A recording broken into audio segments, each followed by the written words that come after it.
Welcome to Unbreakable Spirit, where we explore stories of strength, courage, and resilience. We focus on real-life biographies, struggle, and success of legendary people, showing how they overcame challenges, setbacks, and hardships to achieve greatness.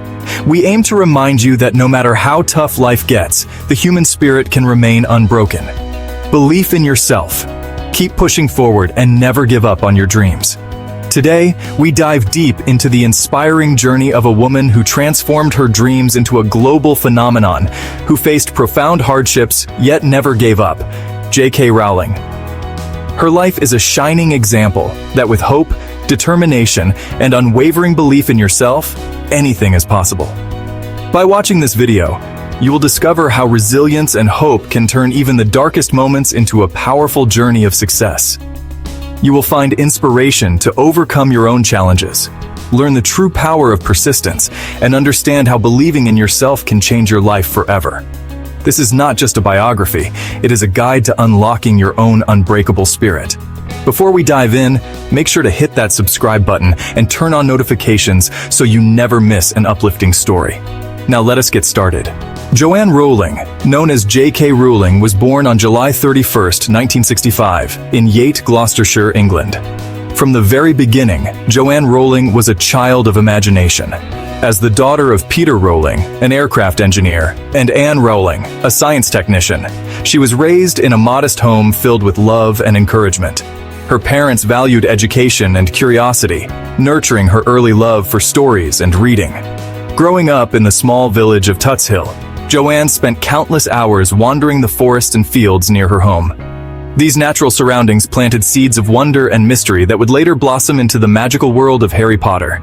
She was a quiet, introspective child, but possessed a remarkable ability to dream vividly. By age 6, she had already written her first story, about a rabbit, and proudly read it aloud to her family. Her school years were formative. Attending St. Michael's Primary School and later Wyadean School and college, Joanne Rowling's teachers noticed her creativity and encouraged her writing. But her childhood was not without challenge. Joanne Rowling's mother was diagnosed with multiple sclerosis, a progressive neurological disease, when Joanne Rowling was still a teenager. The slow decline of her mother's health deeply affected her and instilled themes of loss, love, and resilience that permeate her later works. Despite her shy nature, Joanne Rowling's academic journey was steady. She was fascinated by literature, devouring books from authors like Jane Austen, J.R.R. Tolkien, and C.S. Lewis. She often described herself as a daydreamer, lost in worlds of her own creation, building stories in her mind long before putting pen to paper. In 1983, Joanne enrolled at the University of Exeter, choosing to study French and the classics after she had been rejected by Oxford University. These subjects would later influence the rich tapestry of mythology and language woven throughout the Harry Potter series. At Exeter, she was known for her keen intellect and her quiet determination, though she often felt like an outsider amid more boisterous classmates. During her time at university, Joanne Rowling spent a year in Paris as part of her language studies. There, she immersed herself in the vibrant culture of the city, visiting museums, sitting in cafes, and refining her fluency in French.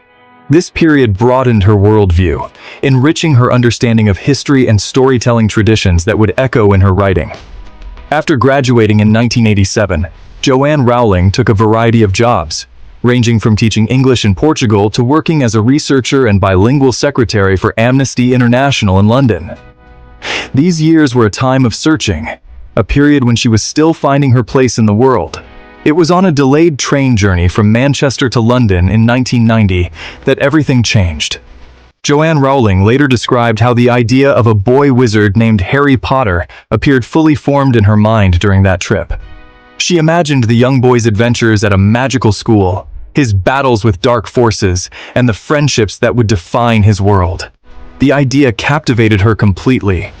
Although she did not have a pen with her on the train, she began developing the characters, the setting of Hogwarts School of Witchcraft and Wizardry, and the story's core themes in her mind over the following months. This was the moment that would alter the course of her life forever.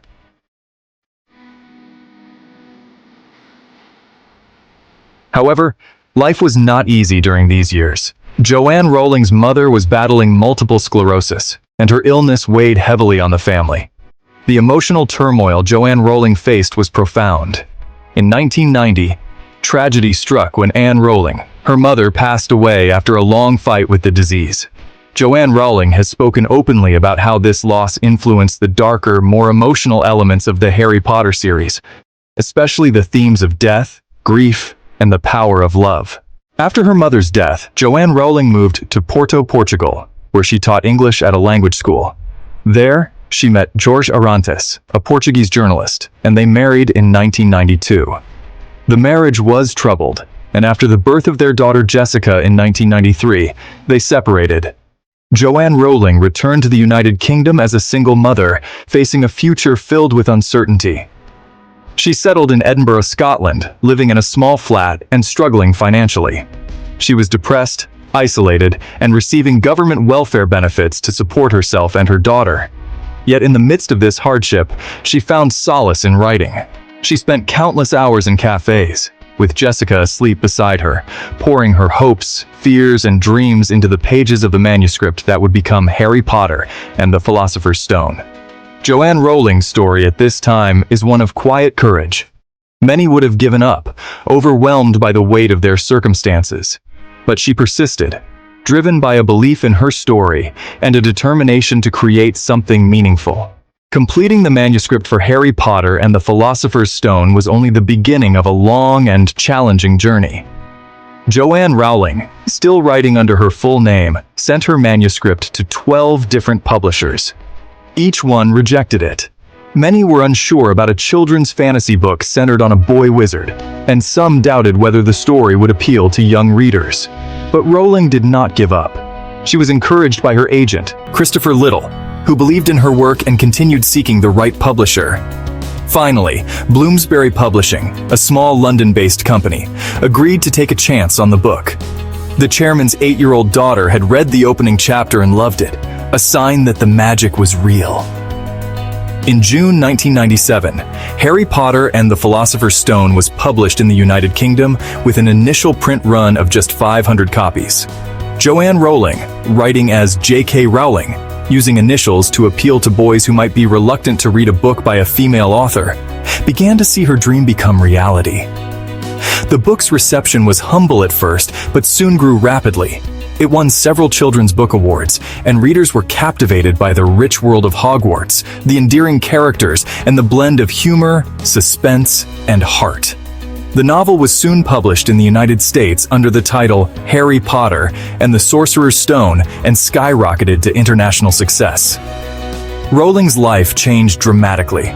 From living in poverty and relying on welfare, she became a literary sensation almost overnight. The subsequent books, Chamber of Secrets, 1998, Prisoner of Azkaban, 1999, and beyond, built on this success, expanding the world and deepening the story's emotional power. By the release of Harry Potter and the Goblet of Fire in 2000, Rowling was one of the most famous authors in the world. The series captivated millions, crossing age, culture, and language barriers. Film adaptations began, merchandise boomed, and a global fandom was born. Despite the dazzling success, Rowling's life was not without challenges. The intense media spotlight brought both adoration and scrutiny. As her fortune grew, she remained committed to privacy and to her family. She married Dr. Neil Murray in 2001, and they welcomed 2 children together, balancing family life with a demanding career. Rowling's writing continued to evolve. She tackled complex themes, friendship, prejudice, power, and sacrifice, through the prism of her fictional universe. As the final books were published, anticipation and pressure mounted. Rowling faced criticism and controversy over plot decisions and character developments, but remained steadfast in her vision. When the final book of the series, Harry Potter and the Deathly Hallows, was released in 2007, it marked the end of a remarkable era. But for J.K. Rowling, it was not the end of her journey. Rather, it opened a new chapter in both her creative and personal life. Determined not to be defined solely by the boy wizard, Rowling ventured into new genres and formats. She published The Casual Vacancy in 2012, a political novel for adults that explored social divisions and complex moral questions, a stark departure from the magical world, but a testament to her versatility as a writer. She also adopted the pseudonym Robert Galbraith, under which she launched the Cormoran Strike detective series. These books allowed her to explore darker, grittier narratives, showcasing her range and skill. The Galbraith novels were critically acclaimed and enjoyed commercial success, but Rowling initially kept her identity a secret to avoid the hype surrounding her name. Parallel to her writing, Rowling's commitment to philanthropy deepened. She founded Lumos, a charity dedicated to helping disadvantaged children worldwide, especially those in orphanages and institutional care. Her efforts also extended to funding multiple sclerosis research, education initiatives, and poverty alleviation programs. Over the years, she has donated millions of pounds to various causes, exemplifying her belief that with success comes responsibility. J.K. Rowling's life story is a powerful narrative of resilience, creativity, and hope. From struggling as a single mother living on welfare to becoming one of the wealthiest and most influential authors in the world, her journey embodies the spirit of determination. She once said, "Rock bottom became the solid foundation on which I rebuilt my life." This statement is a beacon to all who face adversity. Rowling's willingness to confront failure, to persist despite rejection and hardship, and to remain true to her vision teaches us invaluable lessons about the power of perseverance. Her story invites us to embrace our own challenges, not as obstacles, but as opportunities to grow. It reminds us that even in our darkest hours, there is a flicker of light, a chance to create, to dream, and to transform our lives. As we reflect on the extraordinary life of J.K. Rowling, it becomes clear that her story is more than just a tale of literary success. It is a testament to the human spirit, the ability to face overwhelming odds, to dream boldly, and to refuse to be defeated. From her earliest days as a shy, imaginative child to her rise as a global icon, Rowling's journey inspires us to believe in the power of persistence and hope. Her legacy teaches us that every setback is a setup for a comeback, and every failure holds the seeds of future triumph. The magic in Rowling's life was never just about wands or spells. It was about her unbreakable spirit. Thank you for joining us on Unbreakable Spirit to explore this incredible journey. If you found inspiration in this story, please subscribe to our channel, like this video, and share it with friends who need a reminder that no matter the challenges, they too can rise. Leave a comment below telling us which part of Rowling's story touched you most, or share your own story of overcoming adversity. Together, we celebrate the unbreakable spirit within us all.